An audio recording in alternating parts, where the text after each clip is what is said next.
In this video, I'm going to be showing you the top 3 ways to make money in sports cards, and I'm going to be breaking it down in order what you should do first, second, and then third. What I'm going to show you took me 10 years to understand. I wish I understood this stuff when I first started buying and selling sports cards, and if you don't know who I am, hi, my name's Eric Michael. I've sold over $5 million in sports cards. 4 years ago, I started a company called Major League Profits that helps people make a nice, easy, simple side income buying and selling sports cards. And I make these videos to introduce people to the idea of making money with sports cards because it changed my life. It helped me never get a corporate job, never work for anyone, not promising the same for you. But if you could make an extra few grand a month from this stuff on top of your existing salary, why not? It's fun.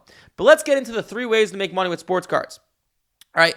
And this is going to be in order of what you should do, whether you have $100,000 or $5,000 or $500. So first thing you're going to do is something called grading, which I'll go over. Grading is number 1. All right. Number 2 is something I call ST investing. ST stands for short-term investing. I'll explain what that means in a second. And number 3 is making money with vintage cards. I will explain exactly how to do that. So this is an order, and why it goes in this order from grading to investing to vintage, because number 2 and number 3 right here require more money. However, grading over here, Mr. Grading, you could start small, make quick, easy money, and really with a few $100s you can get going. But a few $100s with number 2 and 3 you can't. But let me explain, right? Let's go to this page. All right. So let's talk about grading. So if you don't know what grading is, essentially what it is you're buying a sports card and you're sending it to a company. The company you're going to be using for the most part is a company called PSA. This is the main company. And to get a card graded, right now, almost speaking, it's going to cost you roughly about $19 if you use the lowest end service. About $19. This is always changing. Now, you're buying a card, you're sending it into a company, and they're assessing it on its condition, on its quality. And there are 4 pieces of criteria when it comes to grading. All right? Number 1, probably the most important, corners. Number 2, the centering of the card. Number 3, the edges of the card. And number 4, and the hardest one to see online, would be the surface, okay? So these are the 4 main pieces of criteria you are looking for when it comes to grading cards. And grading cards is an amazing game, right? Because if we keep going down right here, the reason why this is an amazing game, because at its nutshell, at its core, what you can do, and this is going to sound too good to be true, but I promise you it's not, you can buy a card for, let's say, $100, right? And the grading cost, like I just explained, is going to be, grading cost is going to be around $19, right? And a PSA 10, which is what you're aiming for, a PSA 10 will roughly be about, call it $250, okay? Which is a great game. However, if this card grades a 9, okay, this card will be worth around, call it 100. It really does, if it grades a 9, it usually doesn't really go up in value. And if you know what you're doing and you follow these videos or you get good at it and you really start to understand, right, this stuff and how to properly evaluate the corners, the edges, the centering, the surface, you can get good at this game of grading. And I could speak for myself and my students, you could get about 70% of the cards to 10, and about 30% of the cards you send to get a 9. So in this example I'm using here, right, this nice little handy-dandy math example, essentially what you're doing, right, is 70% of the time you're making about $130 profit, right, and about 30% of the time, after grading costs, if it grades a 9, you are losing about $20, right? And this is an amazing game to play, right? Once you get good at sports cards, this is all it is. It's a math game.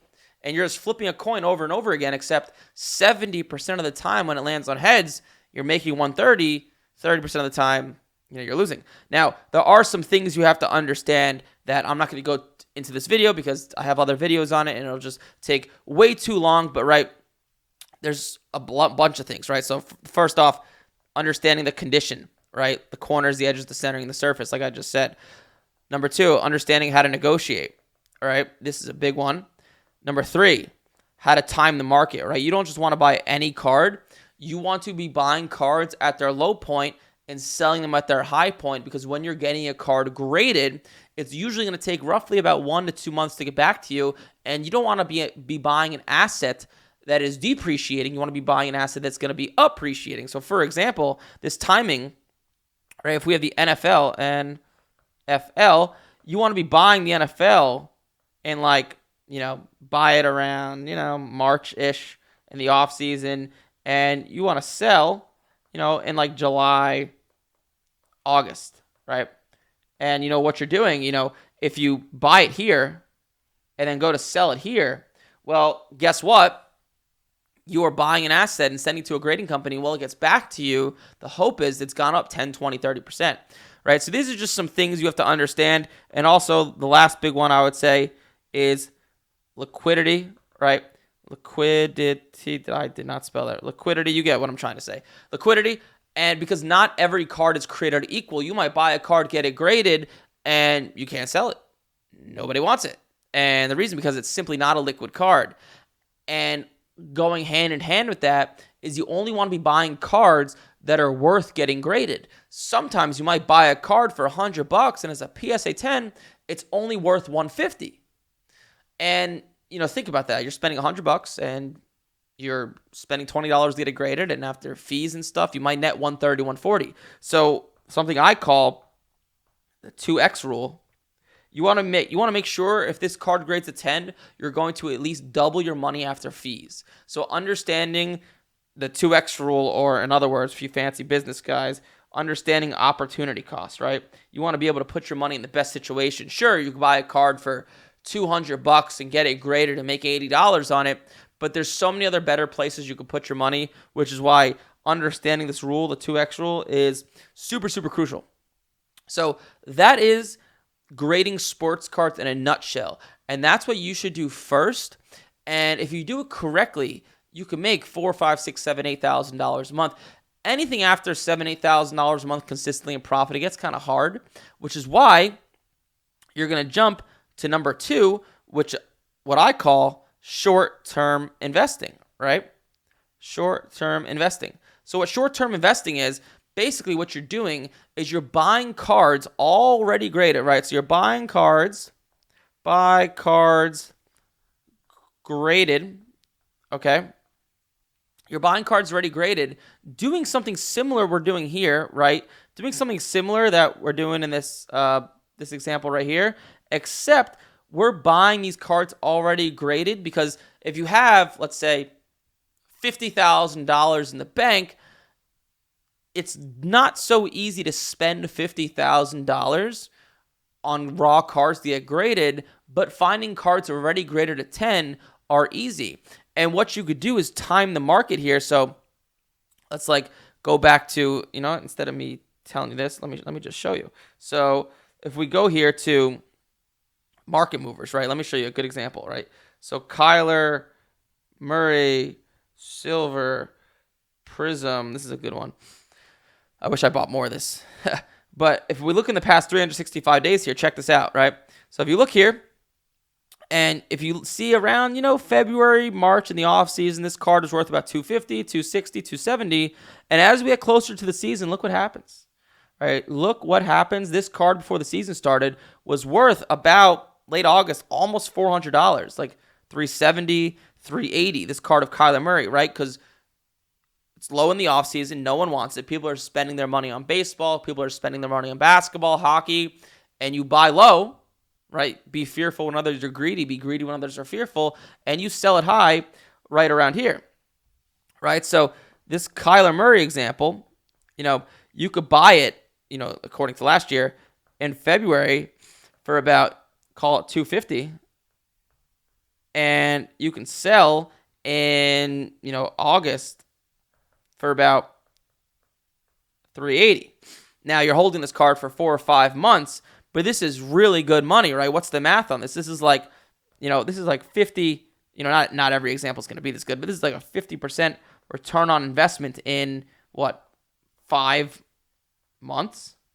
That's insanity. This is a better example. You're not always going to make 50%, so don't get your hopes up. But if you have $50,000 in the bank and you take $10,000 to do this first example, and I'm talking about grading, well, what do you do with that other money? You might as well do things like this. And this is a little bit more tricky than the grading, which is why the grading you should do first so you understand the market good, because how it works is not every card is created equal. You really have to understand liquidity. Hopefully I spelled that right this time. Because you want to be buying the premium premier rookie cards, because these are the ones that are going to appreciate. So like, for example, I'm not going to go into all of them. I have other videos, but like for NFL, Prism's a really good one. Something called National Treasures is a good one. National Treasures. And another one called Contenders. These are all like really good NFL cards. These hold value. If a player's value goes up, it's really good.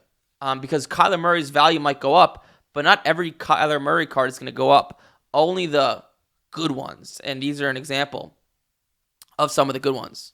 So that's how short-term investing works. All short-term investing means, it's just a term I made up, and you're buying modern cards in the offseason while they're low, of young guys that are volatile. People get excited before the season starts. You sell it to make money. That's what it is, essentially. I'm keeping it simple. There's obviously a lot more that goes into it, but that's how it works. And the last one is vintage. And this is the last leg because this requires the most amount of money. And when I say vintage in this example, I'm really talking about 70s to 90s, okay? Making money with cards like pre-1959, pre-1969, it's a little bit more difficult, and I'll save that for another day. But now, the way vintage cards works, it's interesting. So first off, this strategy I'm talking about, you're only buying PSA 10s. You could do it with other cards, but you're only buying cards from the 70s, 80s, and 90s that are PSA 10s. And the way vintage cards works is like this. So here, let's use a nice graph. This is going to be interesting. So vintage cards goes up like this, right? They go up over time, but they go up like this, right? This is how it works. And that's actually a terrible example. But what you want to do, right, if it's going up over time, but it has these bumps in the road, you want to, you know what? Let me do a better example. That's terrible. That's just a terrible drawing. Okay. Let me do another example, right? So they go up over time, right? They go up like this, and then this, and then up again, and then down again, and then... Jesus, this fucking thing. All right, let's try this again. So this is how vintage cards works. This is a graph, okay? That's your x-axis and your y-axis, and it goes up like this, and then this, and then this, and then this, and then this. This is an example of how a lot of vintage cards works. And you can see it goes up over time, but it goes up and down, up and down. So what you want to do is try to buy it at its low point right here and wait for the high points, okay?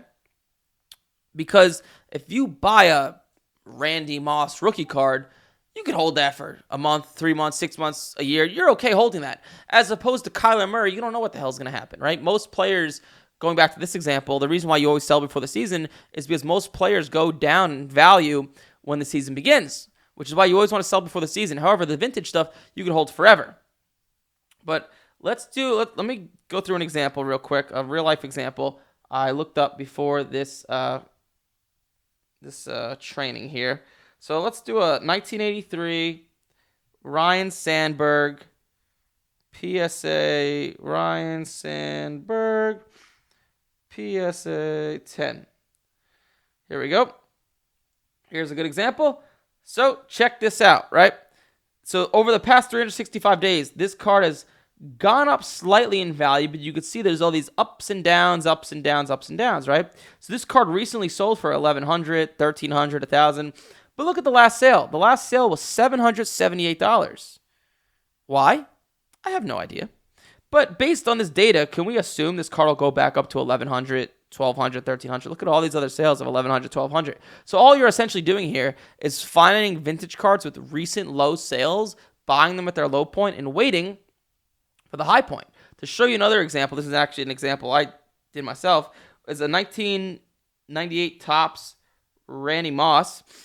And check this out. So this is actually a good one I did. So this card, as you can see, it's all over the place. It slightly goes up over time, but it's all over the place.